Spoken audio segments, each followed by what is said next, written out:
That's why you shouldn't drink before you do videos. Welcome to Whiskey Nightcaps, the channel where we do sip before sleep. And I am your host and also your friend, Jason Davis, back at it one more again, okay? But before we get into it, we're doing something a little bit different. We're gonna raise our glasses. If you don't have a glass of whiskey, you pause this video, bro. Pause it. Go get your whiskey. Put something in that glass, okay? I don't care what it is. I don't care if it's rye, bourbon, scotch, whatever it is you drink. And then you unpause it. We're gonna raise our glasses and we're gonna toast to today. Not because anything special happened, okay? But because we're still here. We're still alive, and that means there's always another chance. There's always a celebration to happen. Oftentimes people wanna wait until they think something like amazing maze balls happens to celebrate life. You might be waiting for a long time. And so we celebrate just for being here. And that's why we drink whiskey, to enjoy ourselves. All right, peace. Now, today we are looking at Wilderness Trail, okay? Now, this was the first time I had seen this bourbon, I'll be honest with you. Straight out of Kentucky. Now, there are two gentlemen that funded this company, or founded this company. And they went to college together in Kentucky. And they were in a rock band together in Kentucky. And after graduation, they founded a company, not a distillery. Okay. These guys were quote unquote nerds, okay? One of them went into mechanical engineering, the other one into plant pathology, and they founded a company that consulted with distilleries on the fermentation process. So these guys know a thing or two about the whiskey, okay? But originally, they just helped other companies make the best whiskey that they could. But eventually, they founded their own company, which is Wilderness, okay? And they have 3 whiskeys available. One is a wheated bourbon, one is a high rye bourbon, which we have here right in front of us. And then they have a rye. Now, a couple of the things that they tout on their website is what differentiates them from other distilleries, because there's a million bourbons around, is that one, they use a sweet mash process. Okay, now that's some fancy terminology, but really just means that they do not use sour mash in any of their whiskeys. For those of you that are whiskey aficionados, then you already know what that means. But if you don't, I'll explain in layman's, which is basically they don't use any grain that has already been used in any fermentation process. Any batch, they don't reuse any grains. Now, a lot of companies will reuse those grains for various reasons.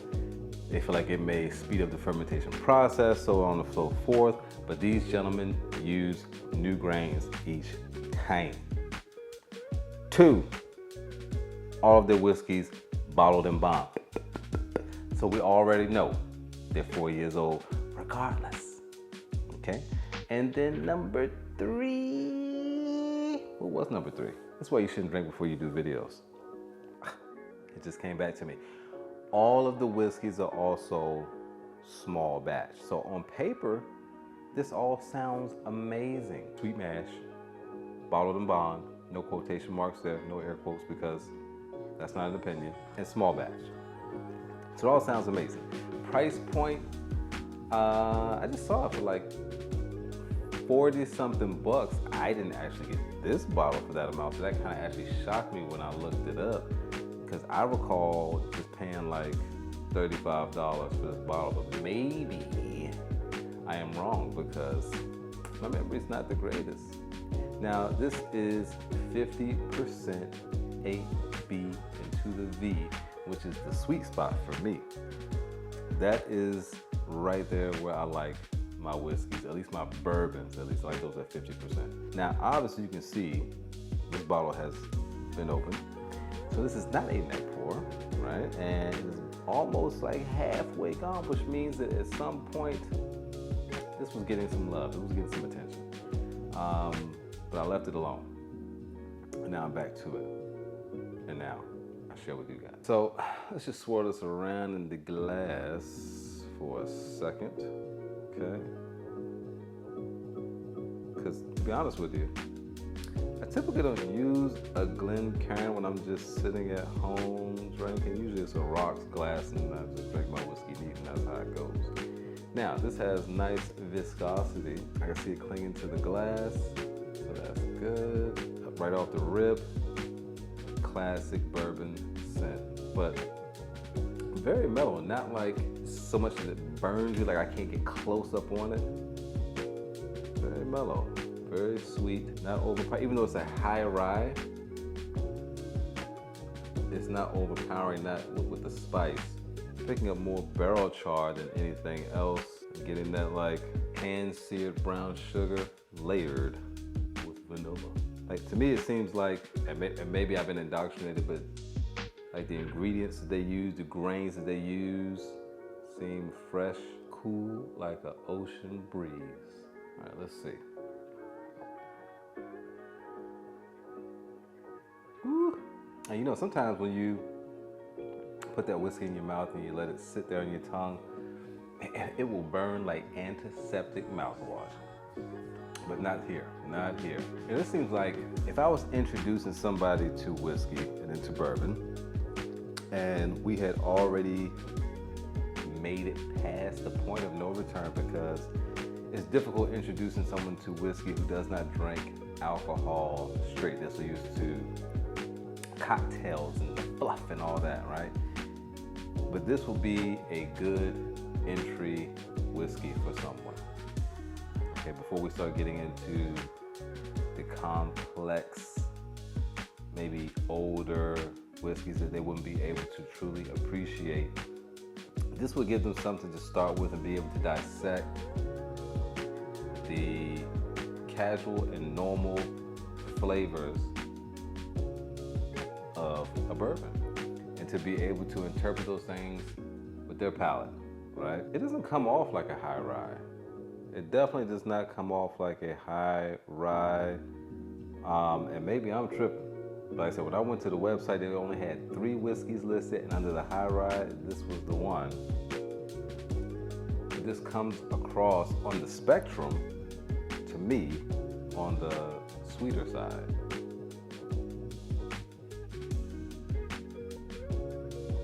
I mean, I suppose, like immediately when you first take that sip, you get that spice, you know, and it kind of congregates in the back of your throat. But as a rye drinker, you just don't pick up a lot of that.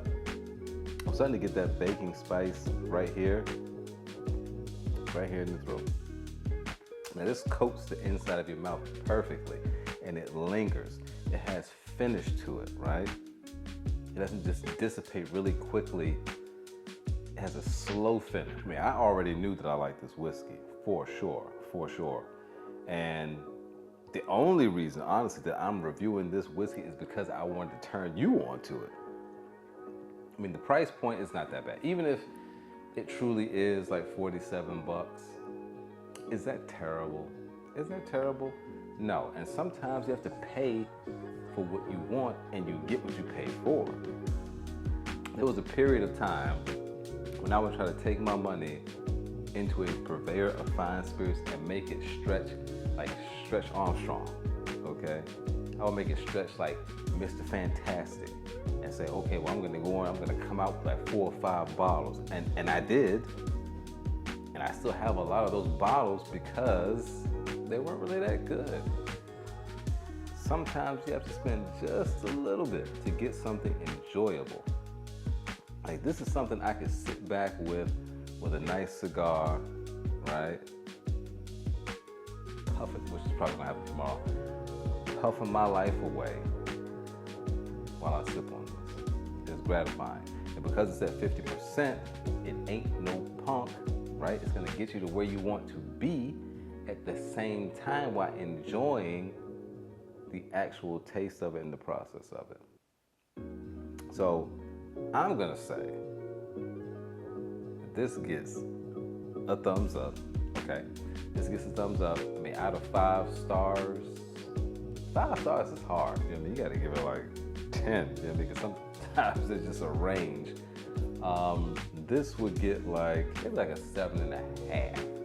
which I know people are like, damn, you just hyped it up and you said it was 7.5. Man, listen, 7.5 is not terrible. That is not terrible. That is good, okay? And like I said, when this bottle is empty, I will purchase it again. It's just hard for me having tasted all the whiskeys that I have tasted to say like it's like an 8 or a 9, because I know there are ones that exist that are phenomenal. And like I said, this is not bad. This is value. This is worth your dime. It's enjoyable. The experience is enjoyable. So you try it. And you tell me what you think. You come back and you tell me if I'm lying. You come back and you tell me if I'm lying. This is decent. And it makes me want to try the other expressions, you know, the wheated and the rye, and see what they're about, because again, these guys understand the science of making whiskey. See, we just drink it. That's all we do. We just pop a cork, put in a bottle, we drink it, but we don't really understand all the techniques that go into that process for us to enjoy it.